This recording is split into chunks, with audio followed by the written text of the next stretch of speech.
kung gusto mong ibalik sila sa grower feeds na nagpakain ka na ng finisher,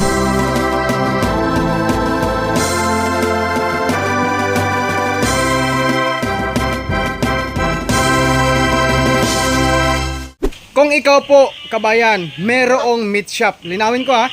Hi mga ka-farmers, magandang araw po sa ating lahat. Welcome back po sa ating channel. Topic natin ngayon sa video na ito, yung tungkol po sa mga nagtanong, mga beginners dyan, kung pwede ba Kuya Dodong ibalik namin sa grower feeds ang aming mga fatteners pagkatapos namin silang pinakain ng grower feed sa loob ng isang buwan, and then nag-finisher kami sa kanila, ngunit napansin namin sa mga fatteners namin na parang lumiit po ang kanilang katawan. So numipis po, lumiit, amin pong napansin. Yan po ang mga komento na pinarating po sa akin ng mga kababayan nating mga baguhan dyan sa pag-alaga ng baboy. So guys, mag-direct to the point tayo.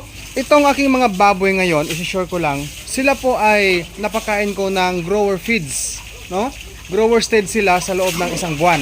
Ngayon, isa sa mga gusto kong ilinaw dito sa video na ito, totoo po yung sinabi nyo mga ka-farmers, mga beginners dyan, na after tayong nagpakain ng grower feeds, halimbawa 1 month, kasi 1 month naman talaga ang basihan, no?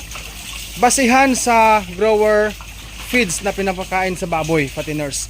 So itong mga baboy ko ngayon, napansin ko rin mismo, ako mismo napansin ko na parang numipis ng kunti ang kanilang katawan simula nung nagpakain ako sa kanila ng finisher feeds. Numipis po ang kanilang katawan nang nagsimula or lumipas po ang pang-10 araw since na nag-finisher ako. Okay, wait lang guys, excuse lang guys ha. Patayuin ko lang itong isa kasi na harangan niya yung butas ng aking septic tank. Diki, tayo. Diki, stand. Yan. Dito kasi guys ang butas sa akin pong deposito sa mga baboy. Ayan, so ang tanong, kung pwede ba ibalik sa grower feeds kahit na nasa finisher stage na ang inyong mga baboy fatteners, no? So sa mga expert dyan, mabuhay po kayo. Ang sagot ko po dyan, depende po sa iyo or sa inyo mga kababayang baguhan kung pipiliin mo ang option or ang desisyon na ibalik mo siya sa grower feeds. Ulitin ko po ha, depende po sa inyo kung ibabalik mo siya sa grower feeds kung gusto mong lumaki or lumubo ang kanilang katawan. Pero ako, sa akin lang pong munting paglilinaw, yung pong mga feeds company, yung mga feeds maker, no? Sa bawat tagapagawa ng feeds, yung mga expert dyan, meron yang mga purpose kung bakit nila ginawa ang immunobooster feeds, ang pre-starter feeds, ang starter feeds, ang grower feeds, at ang finisher. So sa bawat stage ng feeds po ay meron pong sari-sariling or kanya-kanyang purpose kung ano or kanya-kanyang trabaho kung paano niya i-develop, no? Kung paano niya i-develop, correct me guys sa mga expert dyan ha if I'm wrong. Sa bawat stage ng feeds ay meron pong kanya-kanyang purpose or trabaho kung paano niya i-develop ang katawan sa biik hanggang ito ay lumaki. Pero sa napag-alaman nating lahat, no? Ang grower feeds ay talagang pinapalubo niya ang katawan ng ating mga baboy fatteners. Pagdating sa finisher feeds, mapapansin po natin talaga na ang katawan ng baboy fatteners ay parang ninipis siya. Katulad na lang sa akin guys, kung atin pong mapapansin. Ako napansin ko rin mismo ha. After ako napakain nito guys sa kanila ng grower, hugot ang kanilang panit, ang balat, no? Hugot, no? Masikip. Talagang mataba sila. Ngayon naman sa aking nakikita, today kasi guys, pang 10 days na simula noong nagpakain ako ng finisher, no? Pang 10 days today sa vlog na ito. So napansin ko parang nagluyat ng konti, parang lumuwag ng konti ang balat.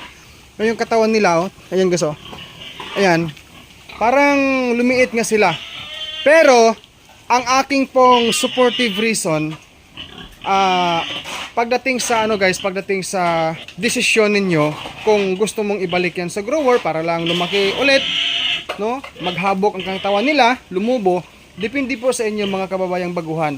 Pero sa akin lang pong opinion, Kung ikaw po, kabayan, merong meat shop, linawin ko ha, kung ikaw ay merong meat shop, much better po siguro ha, opinion ko lang ha, na mag-finisher ka na lang. Okay lang naman yan na ituloy mo ang finisher kasi beginners, tandaan natin po, tanungin nyo man ang inyong mga brand technician dyan o ang mga veterinarian, yung mga expert dyan, kahit yung mga kababayan natin nagmi-meat shop na matagal na sa ganyang negosyo, mas maganda po talaga ang quality. Speaking of quality ng karning baboy fattening, mas maganda po pag napakain siya ng finisher feeds. Ayan. Correct me guys ha, mga expert dyan if I'm wrong.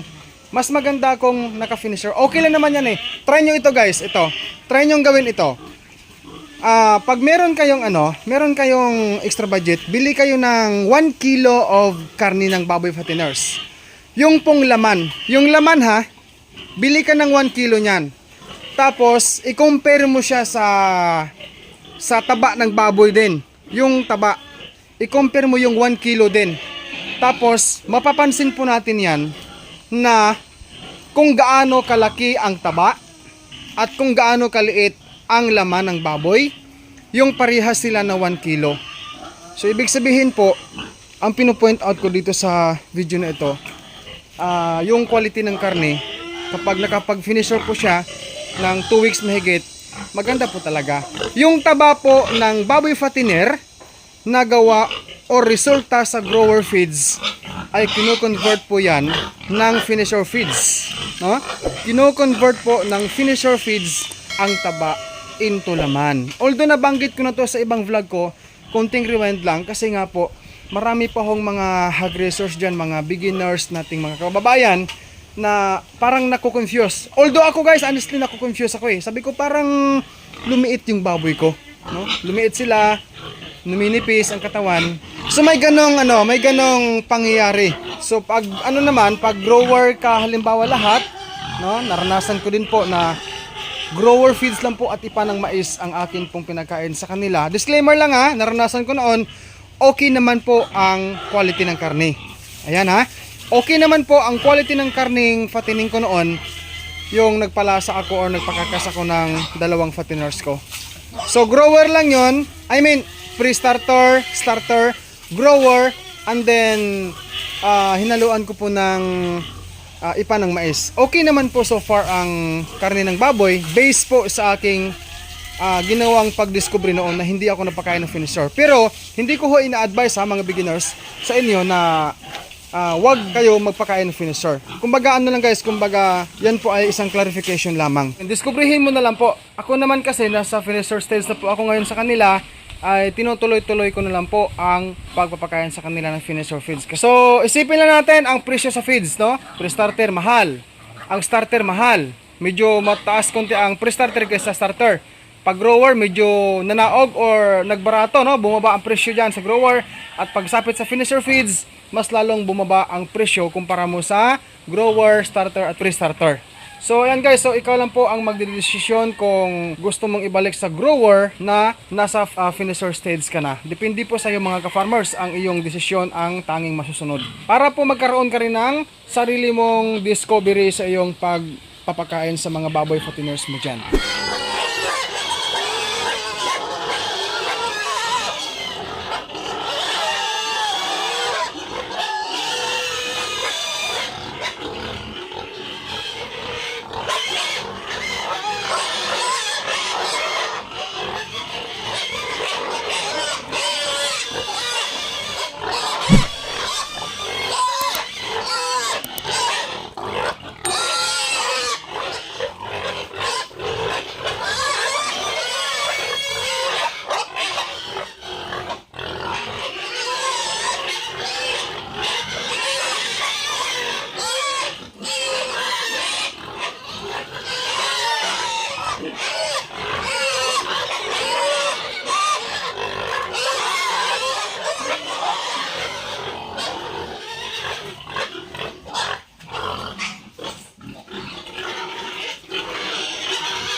finisher.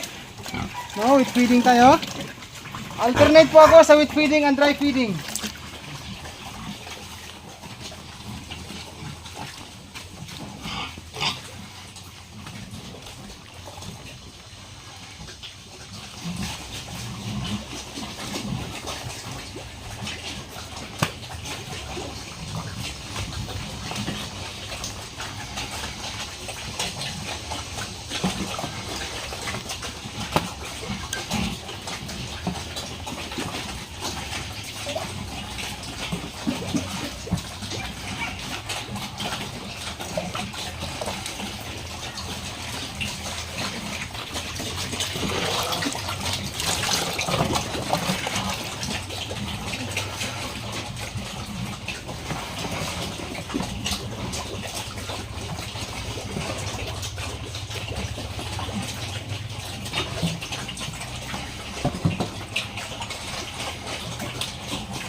Ayan.